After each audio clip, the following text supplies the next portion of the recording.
After acquiring the rights to the Mortal Kombat franchise in 2009, Warner Bros. Animation proved that a Mortal Kombat movie could actually work. Released in 2020, this R-rated animated film tells the origin of Hanzo Hasashi, whose family is murdered by the rival Lin Kuei clan before meeting his fate at the hands of Sub-Zero. Resurrected by Quan Chi in the Netherrealm to fight in Shang Tsung's tournament, Hanzo must face off against the greatest warriors from Earthrealm and Outworld: Johnny Cage, Liu Kang, Sonya Blade, Lord Raiden, Kano, Jax, Baraka, Kitana, Reptile, and the reigning champion, Prince Goro. But none of them will stand in the way of Scorpion's revenge. Shinnok! No, Shinnok is indisposed. I am Quan Chi, in charge of this realm, until the Master's return. And who do I have to thank for ruining my run? Hanzo Hasashi. Your reputation precedes you, Hanzo Hasashi. Welcome. What is it you want, Hanzo? To return home. To seek my revenge. Once a generation, there is a tournament. During that time, the veil is lifted, so that warriors may gather to fight on behalf of their realm. I can send you there. Why would I fight for you? Because he will be in attendance. Do we understand each other, Hanzo? Hanzo is dead. Call me Scorpion. Nothing in this world can prepare you for this. You have been chosen by the Elder Gods as a representative of Earthrealm to record in the podcast of the century. Every season, the best podcasters from around the world are assembled to review, reminisce, and riff on a popular franchise. On the latest season of Podcasters Assemble, we're taking a look back at all the movies and games of the Mortal Kombat franchise. Choose your mic. Together, you will be facing off against a gauntlet of films: 1995's Mortal Kombat, 1997's Mortal Kombat Annihilation, 2020's Mortal Kombat Scorpion's Revenge, and finally, this year's release of Mortal Kombat in theaters and on HBO Max. Go to probablywork.com for more information on how to submit to this or future seasons of the show, and listen to the latest episodes of Podcasters Assemble. Mortal Podcast! Podcasters Assemble. Hi, I'm Stephen White, co-host of the Super Mega Crash Brothers Turbo podcast. Hey, this is Zach from both the Neatcast and the Effin' Cultured podcasts. Eric Slater here from Epic Fails of History and Too Young for This Trek. Hello, I am Lacey Finley, co-host of the Super Mega Crash Brothers Turbo podcast. Hey, this is Chris from Comic Zombie and from Epic Fails of History. Hi, this is Justin Aki, graphic designer and one-half a significant otter co. And this is my submission for Mortal Kombat Legends Scorpion's Revenge. Mortal Kombat Scorpion's Revenge. The Warner Brothers animated video that was released back in April 14th of 2020. Mortal Kombat Legends, Scorpion's Revenge. No, it's not in this one either. Damn it! That bass really slaps. Spoiler alert. As far as I'm concerned, this is the first good Mortal Kombat movie. And to be honest, after watching Mortal Kombat Annihilation to make the recording, this was a much-needed palate cleanse as we await Mortal Kombat 2021. So whoever compiled the list for this season of Podcasters Assemble, thank you. Thank you so much. I loved this damn movie. When this film was announced, I was a mix of excited and confused. First thing, we have an R rating, boys. Right away, it's rated R. I was excited by the prospect of a well-animated Mortal Kombat feature that was rated R because that could be amazing. Finally. And holy shit, this movie is bonkers. Right? Yeah. I was confused because by the time of its announcement, I was well aware that a live-action reboot was in production, so the timing felt a bit odd. This right here is the tone and gore I was kind of expecting with the MK live action flicks. Keeping in tone with the podcast, of course, here where we've technically seen 2 movies, it's taken on a much more serious approach, and I quite enjoyed it. It's the first serious take on the source material. I know it's not like they can't exist simultaneously, but still. But, side note, this is where watching all of these movies in fast succession back to back might be an issue, because it really started to feel like I was seeing the same origin story with Scorpion and Sub-Zero over and over again. You know, like when you turn on a Batman movie and you're just like, oh, of course his parents are going to die again. But moving on. Now, this was my first time seeing the film. I had no idea it even existed. I vaguely remember the Mortal Kombat animated series. I think it was Defenders of the Realm in the mid to late 90s. I just know that it existed. I couldn't tell you what station or TV it was on. Never really saw an episode. The first thing I want to point out is that animation is not a genre. I'm not much of an anime or cartoon guy, with the exception of some shows. Now, I'm a pretty big fan of animated films. There seems to be this stigma about animation. For the longest time, the only form of animation we had was Disney movies, fairy tales, and kids shows. But to me, most adult cartoons are just silly. Animation is a medium of film. Like any other form, it can be used to tell a wide variety of stories in different styles. So, right off the bat, just want to say I'm not a huge fan of some of the design choices for the animation.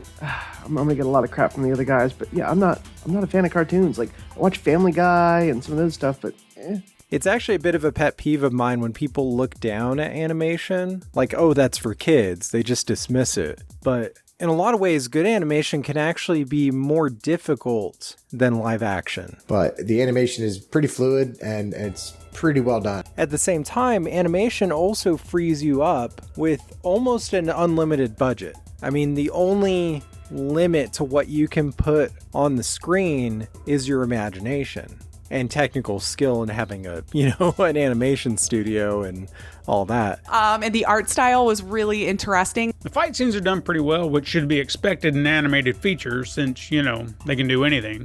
Look, I'm no expert on like animation art or anything like that, but I do have to say the guns they drew for Liu, whoa, they were like melting muscles, man. Guns for days.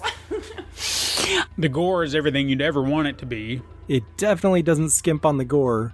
In fact, this might be the bloodiest animated movie I've ever seen.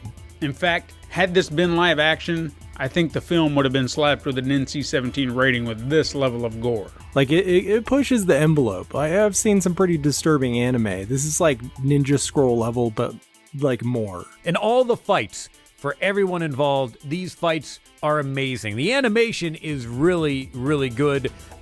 Every fight is violent. Everyone's got their special moves.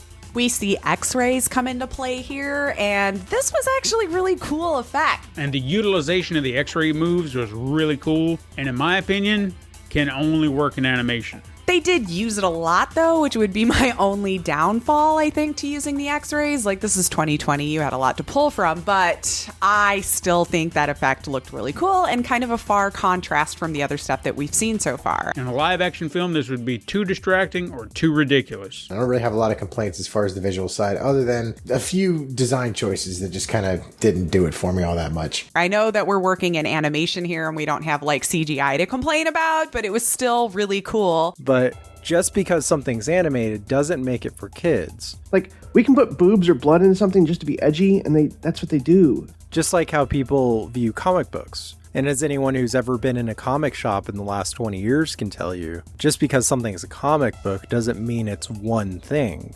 There's a wide variety of different styles, different genres. We have all these amazing creators making very profound, very deep, intricate stories in that visual medium that probably won't get the recognition they deserve for years to come. And I feel like it's the same thing with animation. I absolutely love all the DC animated features. I really have appreciated what Warner Brothers Animation has been doing with a lot of their DC animated movies. So seeing that WB Animation was behind the project made me feel confident that it would at least look good.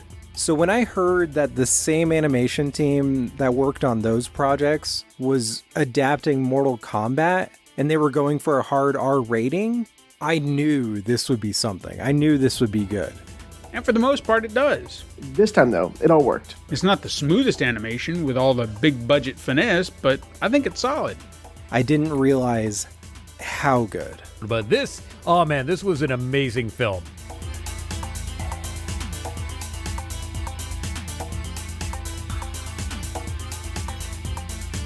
I didn't really know what to expect, but the fact that it opens with the Warner Brothers logo, with Daffy Duck jumping around, and then Scorpion just reaches out, grabs him, and says, "Get over here!" That's all I needed to know of the direction this movie was going to go in. In regards to the narrative, it takes an interesting approach. It actually does the characters and their powers justice.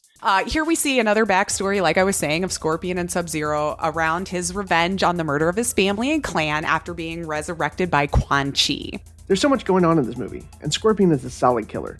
No remorse, does his job, fights for the users. Wait, no, that's Tron. Considering almost 30 years of lore had been fleshed out, the writers really honed in on the story they wanted to tell without trying to cram every character and reference they could find into the film. It stays true to the mythology, but it's still super entertaining. Like it's got drama, character development, and it still retains the humor. The film focuses on Scorpion's backstory and journey for redemption while weaving in the premise of the first Mortal Kombat film. The movie was basically a better remake of the first movie, with a bunch of extra story tacked on from other games, lore, comics. It worked out great. Not only is this way better than Mortal Kombat Annihilation, which honestly isn't hard to do, this is, I would say, miles better than the first movie.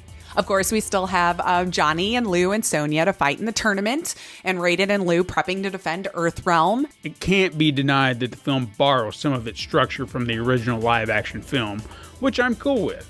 I know originally with Mortal Kombat and Annihilation that Paul W.S. Anderson, the director, wanted to go for the R. He wanted it to be more violent, but they weren't going to get away with that in 95, especially where they were trying to get kids and teenagers to go to the movie. But man, this cartoon, it is brutal. It is showing impact and all of the moves that you would see in Mortal Kombat 10 and 11.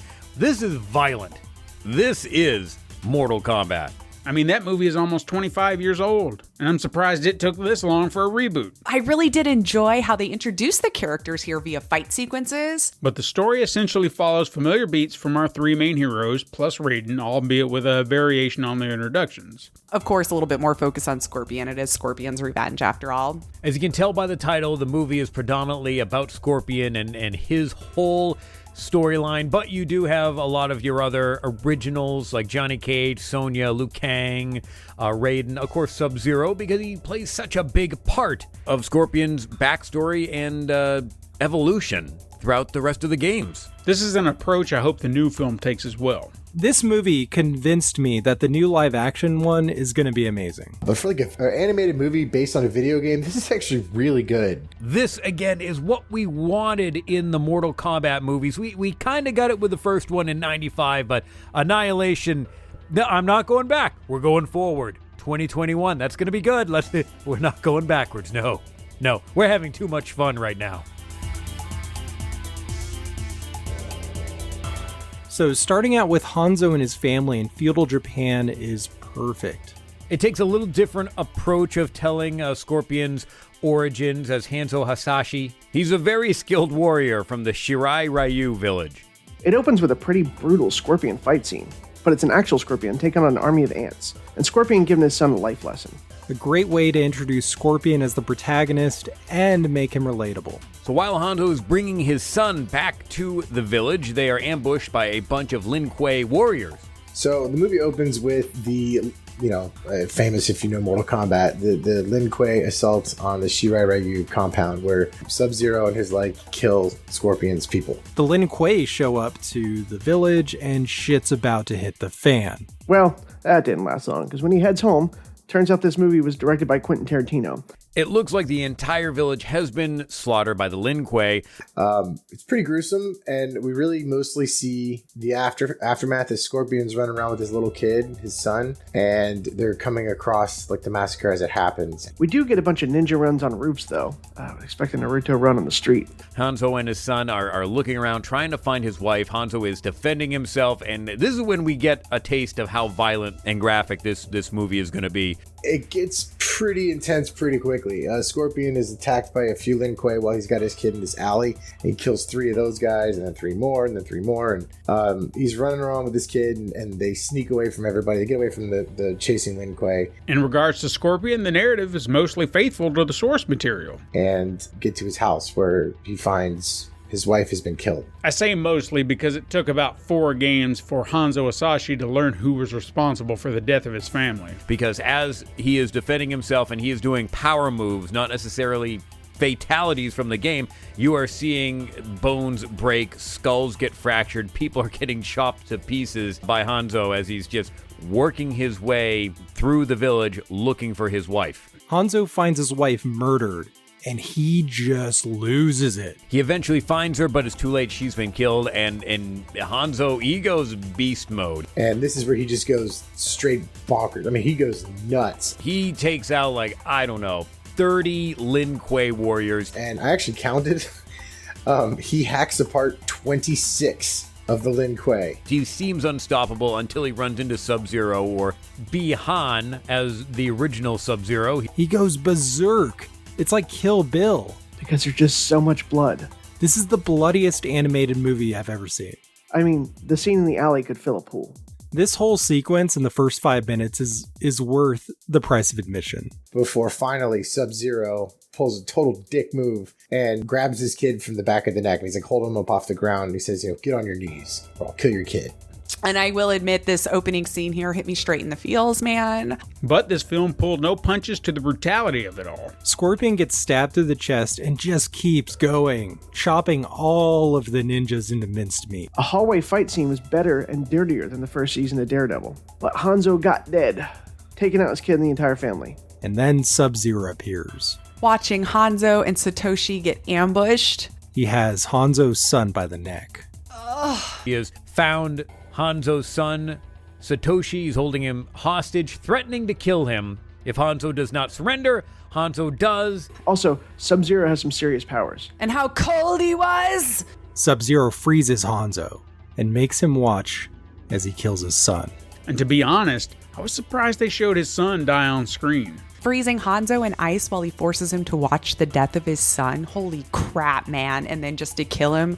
And then while he's immobilized, he then kills the kid anyway, and then proceeds to kill Scorpion himself with an icicle through his mouth and out the base of the skull. Through the neck with an icicle. Sub-Zero then kills his son. We don't actually see how it happens, which is good because we've seen adults that are just being massacred. They at least were smart enough not to show the graphic part of the death of his son. I did read that they scaled back the death, though. Apparently they were actually going to show an icicle pierce through him, but they decided against it. And it's not necessary. That scene is heartbreaking enough on its own. Hanzo goes out with a pretty brutal spike to the jaw, and the kid is killed. And then Sub-Zero goes over and just spikes a icicle straight through Hanzo's face, again with the very graphic death scene. Before finishing him with the most brutal fatality of all, an ice pick through the brain.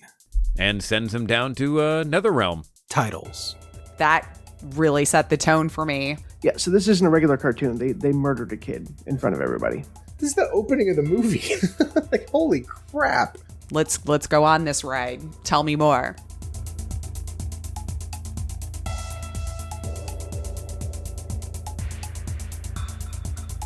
We then cut to present day. I don't know. There's a lot of back and forth. Like, there's some time issues with all the Mortal Kombat stuff. It's like, hey, we take ninjas from the feudal society and stuff, and we put them in a present day tournament. I thought this was like once a generation. Isn't it like 400 years ago? I don't know.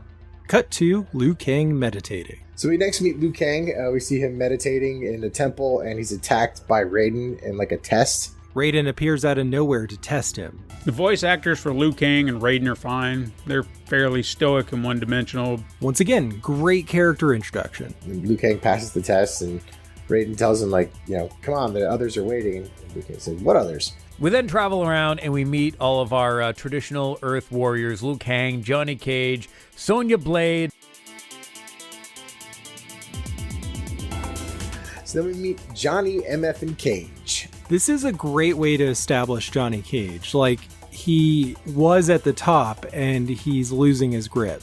Anyway, Johnny Cage appears to be the incarnation of BoJack Horseman. Johnny's getting dumped, his place is a wreck, and he has eviction notices everywhere. He's in a house he's underwater on. It's a pigsty, and even the girl is leaving.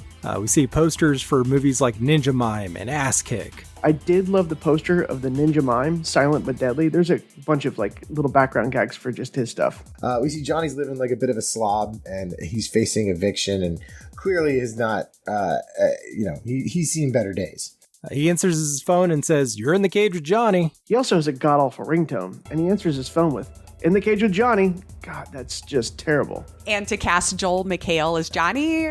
Who's actually played by Joel McHale from Community and a bunch of other stuff, and it's pretty perfect casting, if you ask me.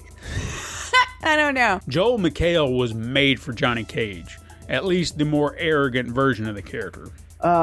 Better that he's voiced by Joe McHale. Like, the more you think about it, the more it makes sense. Not saying he could never do serious material, but this version is him all the way. Yeah, I feel like he did a good job there, right? Great actor, kind of an ass in everything he plays, like Community, so good fit.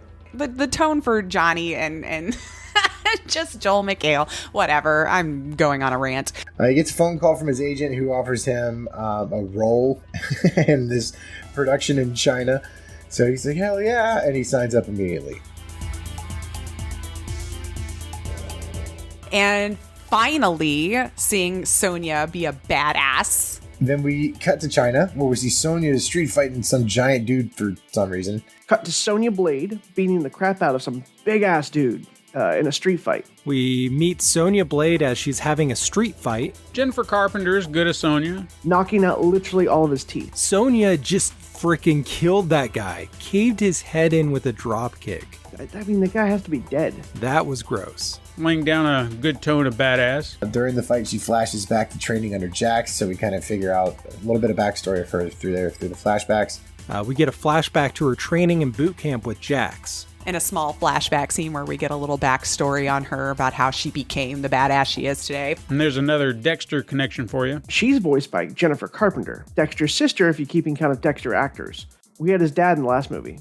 Finally, no damsel in distress here. Finally. Very happy. She's not bad, but she didn't really bring anything unique to the table that elevated the character beyond just that. I liked the Sonya. God, this movie's already so awesome. After she smashes the dude's face in, one of the onlookers, I'm guessing he's Black Dragon, they don't ever specifically say, I don't believe, but an informant of hers gives her a scroll with the Mortal Kombat logo on it, presumably saying like, hey, here's where you can find Kano.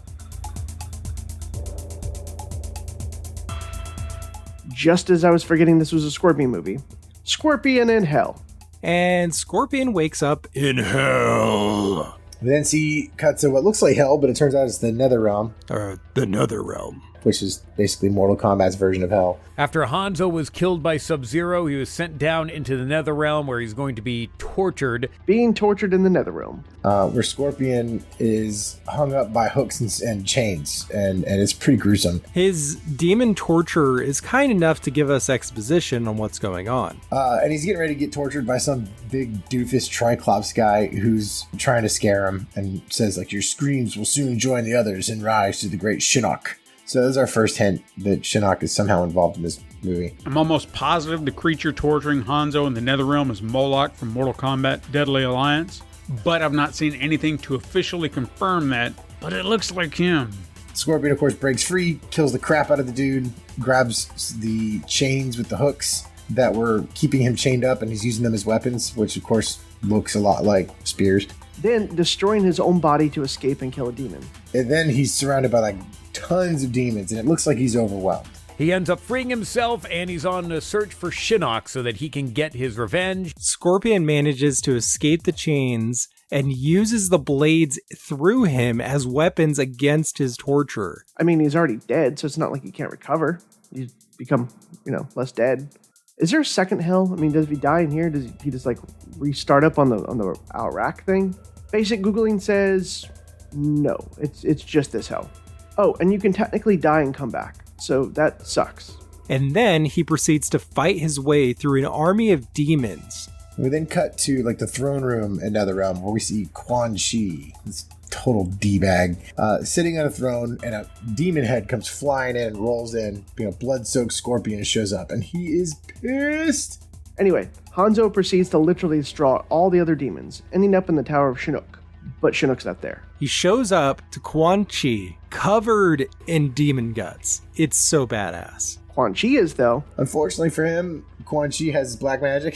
He uses it to twist and break Scorpion's bones. It's pretty gruesome. It's pretty gross. Quan Chi offers him a deal. He runs into Quan Chi, and Quan Chi tells him that the only way that he can return to Earth and be with his family is that he's got to do a little quest. He tells Scorpion about the tournament and reveals that Sub-Zero will be there, and he offers to send Scorpion to the tournament to get his revenge, and he even offers to bring his family back or reunite him with his family. Quan Chi manipulates Scorpion into joining the tournament because Sub-Zero is going to be there. But first, Scorpion will have to get the key to Shinnok's prison, who apparently has been imprisoned by Shao Kahn, I'm guessing, because Shang Tsung has the key. He just has to join the Mortal Kombat tournament and grab the key to help free Shinnok, and then he'll be able to be home with his family once again. So Quan Chi says, if you bring me the key, everything will be yours. And hey, bonus, Sub-Zero's gonna be there. That's the guy that murdered your family. Hey, you wanna go fight in a tournament there, Hanzo? Yeah, you do. You wanna murder that cold-hearted f***er.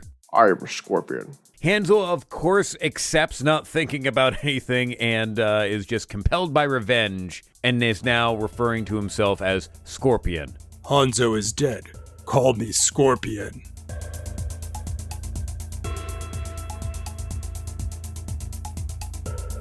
We then cut to Johnny. He's getting to the boat. We're back to Johnny running after the boat. Looks a lot like the boat from the 95 movie, which I thought was a nice touch. The boat to Shang Tsung's island, where Raiden, Liu Kang, and Sonya are awaiting him. So kind of like a repeat from the first movie, but in this movie, he makes it up with all his luggage. Very anime style, though. He still thinks he's going to a movie shoot, keep in mind. Johnny can't get a signal, so he tosses his cell phone overboard. He still sucks, though. Johnny Cage is so confused by everything going on. He thinks he's on a movie set. Oh, and it's not a beach vacation. They end up going through the fog of the realms to like a never space that is Shang Tsung's island. I like that from here, this movie follows a lot of the same beats as the original one, but it improves on them pretty much every step of the way. And we also get the story from Scorpion's perspective, more or less. So far, kind of like the first movie. This is mostly just exposition, just so that the characters can kind of meet. We can get a basic idea of their personalities and how they interact. Raiden gives some exposition on the tournament. Their reasons for going into the Mortal Kombat tournament, as this is going to be the 10th one. If they lose, guess who's coming to dinner? That's right, Big Daddy Shao Kahn's gonna kick open the door from Outworld and go, hey, this shit is mine. What gets me is all the other realms have boats, like all sorts of champions.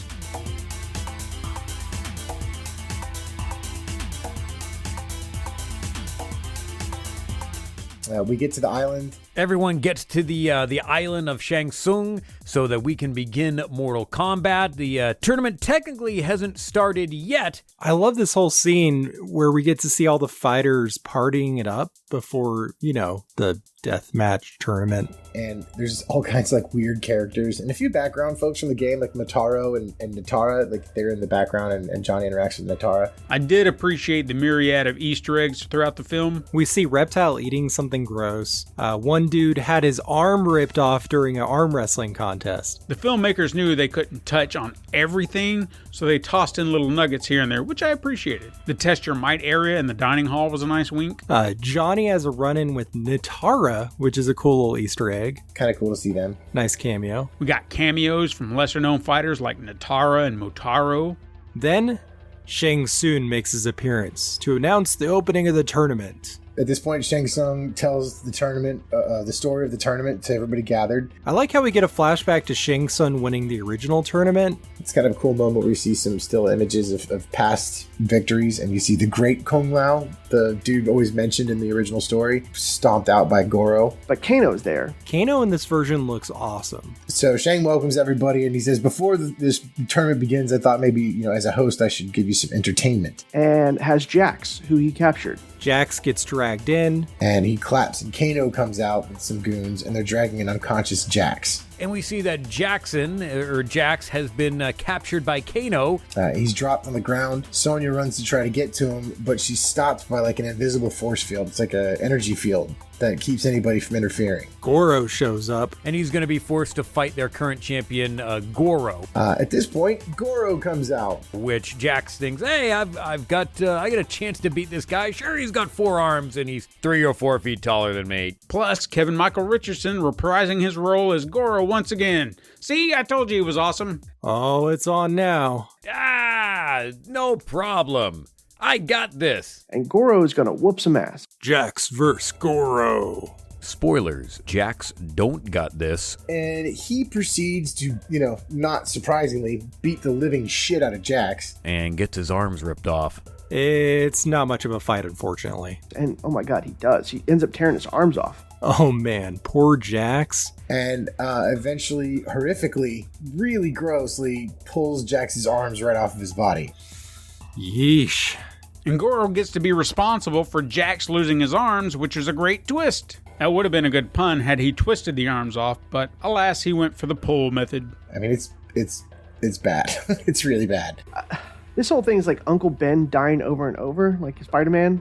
We keep seeing Jax lose his arms. In no universe does Jax get to keep his arms. So Goro rips Jax's arms off. Also, there's a ton of humans cheering.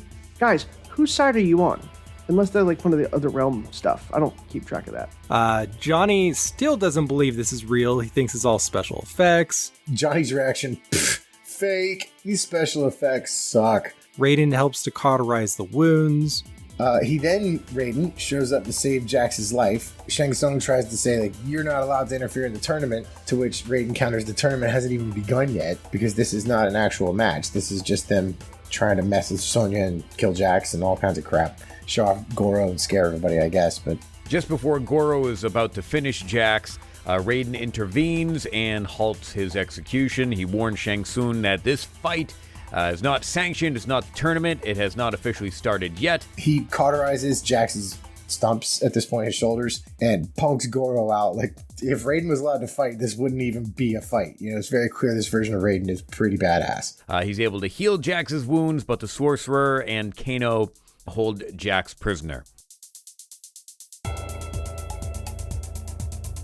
While this fight is going on, we see that Scorpion debuts as Scorpion. Meanwhile, Scorpion is teleporting through the castle, killing randos and trying to steal an amulet to release Chinook. And he uses his spear to kill the crap out of some of those masked guys that we've seen in the first game. Shang Tsung's guards, I guess. The guys with those weird triangular-ish cat-like masks. Raiden appears to Scorpion as he's trying to steal the key. He finds the key to Shinnok's prison, and he's going to steal it when Raiden shows up, who immediately guesses, I'm guessing Quan Chi offered you something. And he tells Scorpion, don't trust this guy. He doesn't seem like the kind of guy that should be trusted, don't you think? And encourages him to make his own choices. And then just leaves Scorpion with the key. So Raiden's either got some plans or he's just a straight up idiot. But Scorpion is convinced to turn by Raiden. Because let's face it, Raiden knows Scorpion is going to get double crossed, and Scorpion's like, yeah, it's probably going to happen, so I'll just lay off for now.